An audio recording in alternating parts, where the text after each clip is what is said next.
Hey folks, Dennis here with Las Vegas Worm Farm and the Living Soil community, and it's time for our worm topic of the week. What are we talking about this week? Well, we're going to continue on the summer trend, but we're going to really be talking about extracts and how you actually might be doing more damage with them than good. So what we're actually going to talk about is kind of going into uh, heat stress of plants, why leaves kind of get burnt, what causes the damage, how extracts increase the amount of beneficial microbes, right? But poor timing and inaccurate application will actually make situations worse.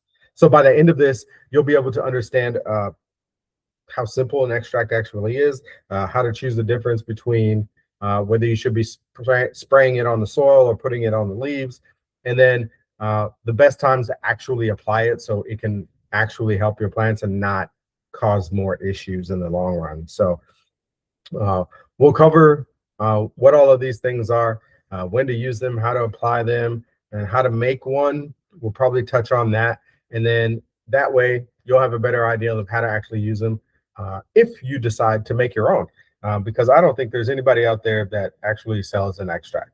And maybe they do, but I'm not aware. So if you know about that, drop it down below. So first thing we're going to talk about is how extract helps with heat stress, specifically when it comes to your plants, right?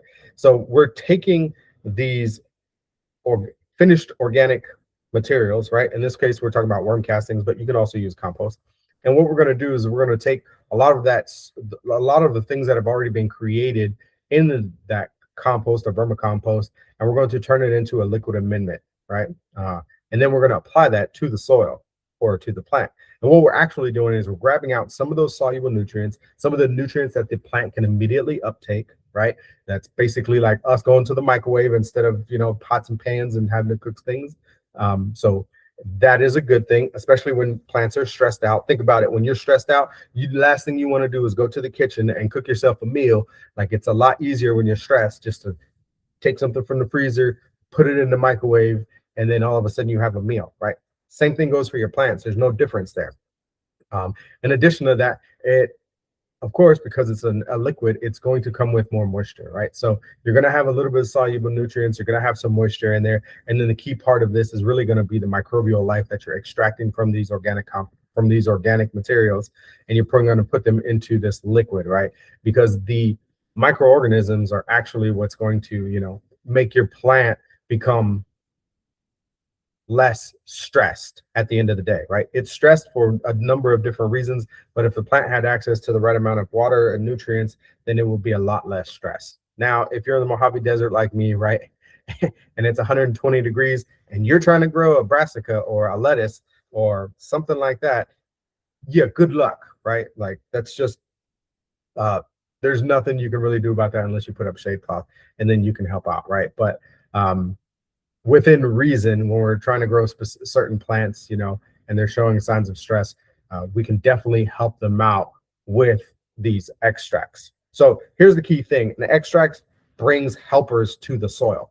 That's what it's doing. It's bringing the biology, and that biology with it brings nutrients, brings moisture, right? And it brings a workforce that will help the plant during times of stress. So that's kind of how compost and extracts kind of work together to help make a struggling plant not struggle so much, right? Now, there are key times when we need to pay attention during the day that we need to pay attention to, right? Just like us, like, we don't want to get woken up in the middle of the night to be like, hey, I got dinner ready for you. You ready to eat? Like, nobody wants that. No, I want to eat when it's the right time to eat, right? When people are passing you food, when you're in the middle of a project and you're like, oh my God, I got to get this stuff done. And they're like, hey, here's some food. All you want to do is slap that food off the table and be like, I ain't got time for this. I need to do this. Once I'm done with this, then I can get to that, right? Plants are the same way. There's a time for everything, right? So if we're putting extract out there and, you're spraying it and you're doing your thing and it's the middle of the day and it's hot and your plant's already stressed out, and struggling, probably not the best time to go out there and apply it. The best times to apply it is usually during the coolest part of the day. So before the sun comes up or after the sun goes down, somewhere in between there, as in like on those ends of the spectrum, not in between the day, right? But somewhere on those ends of the spectrum so that we help the plant instead of hindering it, right? Because if we put liquid out there in the middle of the day, we could end up with leaf scalding or some burning, right? And then the last thing we want to do, especially when the stomatas are open on the plant, right, it's like spray extract out there and like clog up the stomatas, right? The plant has the stomatas open because it's hot and it's trying to, cool itself off, and we really don't just want to be spraying stuff in there, right? Like, just think about it. Like, if you know what I mean, you don't want to spray stuff into places that is not supposed to be sprayed. So we want to try to avoid that as much as possible. So stick with the mornings or stick with the evenings. Those are the best times during extreme temperatures. But if you've got pretty mild temperatures, then you can pretty much put it out there whenever. But I would still stay away from like high noon. Like, that's probably just not the best time. You want to stick with the cooler parts of the day. So hopefully that helps you out of like when to apply it. Now, extract is usually applied as a soil drench. We're not putting it onto the leaves, right? Now, can we? Absolutely, we can, right? And there's really no harm in putting it on the leaves, except for what we just talked about, which is high noon. So the benefits of putting it on the soil is because we're putting the microbes, all of the microbes, into the soil. There's a difference when we apply a tea, right? Or when we're brewing something. We have a specific purpose for that, right? And when we brew, we are creating glues and things like that, so those microbes can stick to the surface of those plants, the leaves and things like that, right? So that is a different process. That is a different thing than if we were using extract where we're putting it on the soil. Now, of course, you're going to spray your plants, and is it going to be bad for it? No, it's not going to be bad, but you're not going to get the same coverage, right, that you would with a tea if you're going to go out there and do that. So soil drenches is the best way to go. And the way I always like to teach this and tell folks about it is it's always going to be a water slide, right? Nobody goes down a water slide dry, right? Like, that's just not a thing. Think about all the burns that you're going to get. It's not going to be fun. It's going to suck. And so the same thing goes for, these extracts when you apply them to the soil, right? So the way I like to do it is when you go down a water slide, there's always water flowing, right? So we're going to wet the area first. We're going to get it nice and wet. The extract is the person going down the water slide, right? That is the extract. So when you go down the water slide, what's behind you? The water. The water is pushing you down that water slide. Extract goes the same way. When we're putting it onto the soil, we want to water the soil first, get it nice and wet, right? Lube it up, yeah, so to speak. And then we're going to put the extract in, and then the extract is going to go and disperse. And then we want to make sure that we force everything down into the soil, right? Push it all in there. And that's that water going back on top. So that's what I like to use as like, how do we do this? How do we get the extract out there, right? Now, if you do hit the leaves and stuff like that, not a big deal, like, it's okay, especially if you're doing it in the beginning of the day or the evening. So not a big problem with, spraying the leaves. Can you do it? Absolutely. Have other people doing it? Yes. Do I do it? Yeah. If I got extra extract and I'm just, willy-nilly out there just spraying everything, yeah, I'll do it all. Not a big deal, right? So if you like this type of material and you want to see more of it, do me a favor, give it a like, give it a share so it goes out to other folks. I think about 10% of you guys right now are sharing this stuff, so I'd appreciate one more click. That'd be great. But let's get back to it. And the next thing we're going to talk about is how the microbes actually help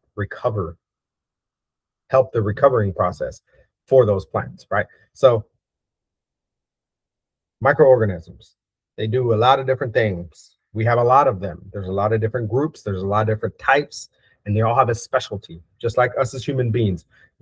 Not all of us have the same job. Some of us are teachers. Some of us are principals. Some of us are police officers, firefighters, military guys, right? Even in those departments, right, or those groups of people, there's different things, right? So like in the military, there's mechanics, there's finance people, right? There's cooks, there's you name it, there's all these different people, and together they make up something that can actually, work. The military, let's first say, right? Or the police department. You got detectives out there. You've got, I don't know what's in the police department, but you got detectives, you got sheriffs, you got deputies, you got forensic guys doing forensic things. You've got, right, the dog handlers doing the dog things. I'm sure there's drug specialists, there's SWAT, everybody has, they all have a specialty, but together it makes the police department, and the police department functions very well when you have all these groups together.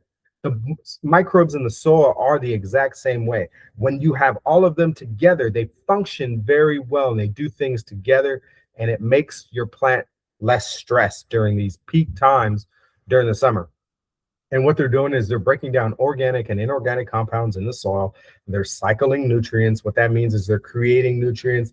They're feeding on one another, right? They're turning things that your plants doesn't have access to into nutrients they can actually do. So if you think about, the example of, like, if we're hungry, or if you have a kitchen, right? Like,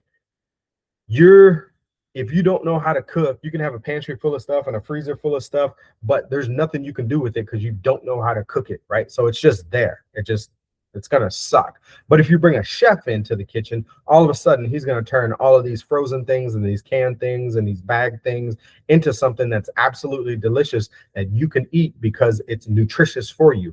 That's the microbes in the soil. They are the chefs that are creating all of the nutrients for your plants. Now, the more nutrients there are, right? The more that they are cycling, the more your plant has access to, which means the healthier it can be. It's just like us as human beings, right? Like, I can go eat at McDonald's all day long, but like, I'm going to add pounds over a period of time, more. Like, I'm getting fed, but I'm not healthy at that point.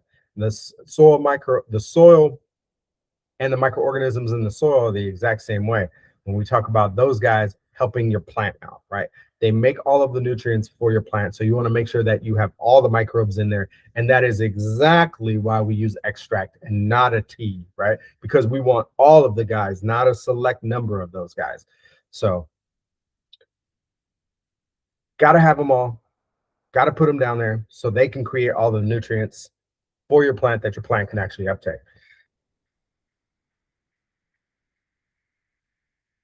When we kind of talked about when we apply extracts, right? In the morning or in the evening, but like a quick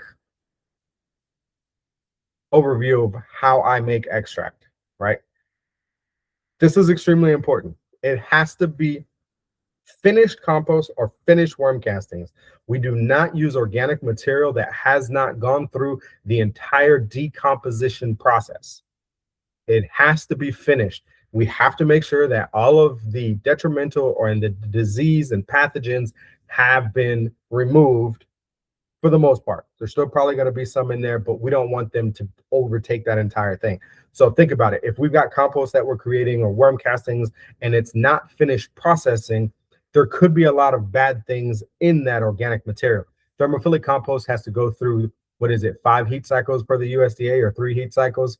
I think it's 5 heat cycles through the USDA, meeting 131 degrees. So they get pathogen reduction, and they have to be able to test their stuff to make sure that they meet those requirements. Worm castings are the same way, not heat cycles, but it has to have pathogen reduction. So we want to make sure that we are using high quality, finished compost. Again, finished. It can't, if you still see organic material in there, it is not finished. Okay. It's got to be finished. So once we use that, then we can put it into a mesh bag. So you can use pantyhose, a paint strainer, anything like that. And then you want to make sure that you're using dechlorinated water once we create this extract, right? Now, the paint strainer is just to keep the organic material separated. Can you put it into a bucket? Absolutely. The paint strainer is only, or the pantyhose or whatever kind of mesh you want to use. I mean, you can use a t-shirt. You can use, the reason you're using that is to keep all the organic material in there. So if you put it in a sprayer, right, and you're spraying it out, it doesn't clog up the sprayer.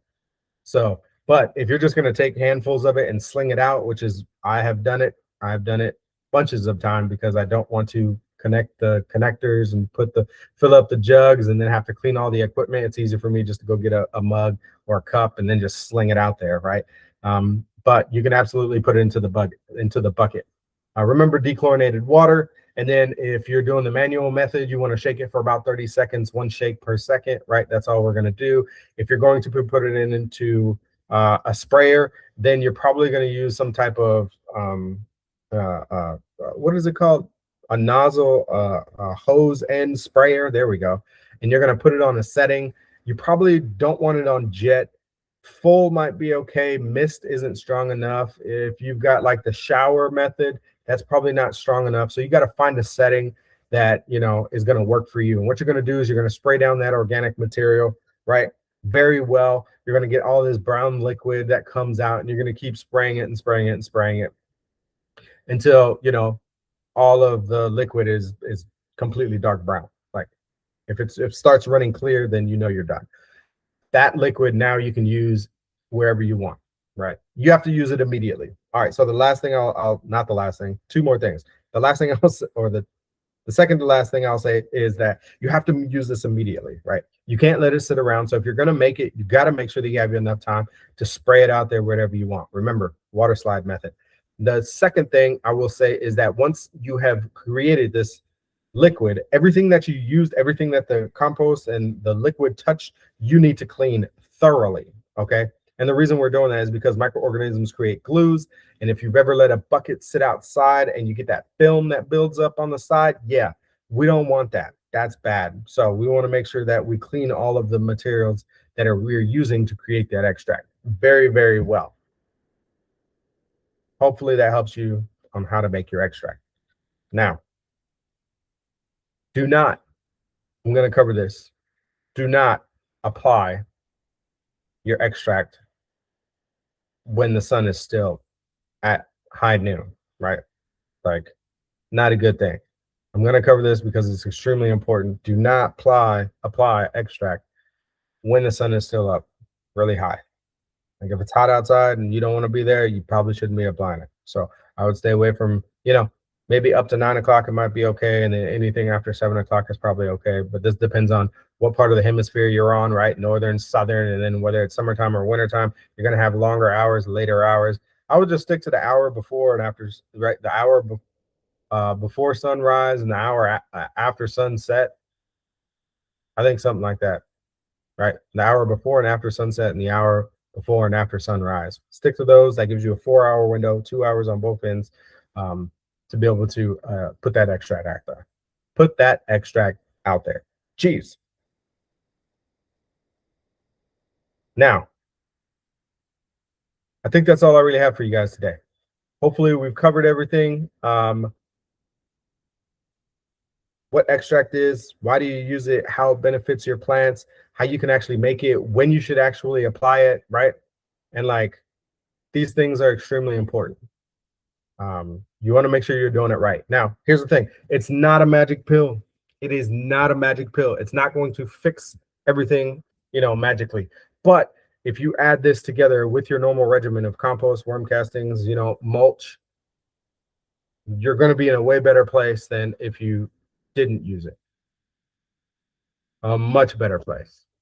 So that's it for this week. Thanks for watching, and we'll see y'all next week. Bye, folks.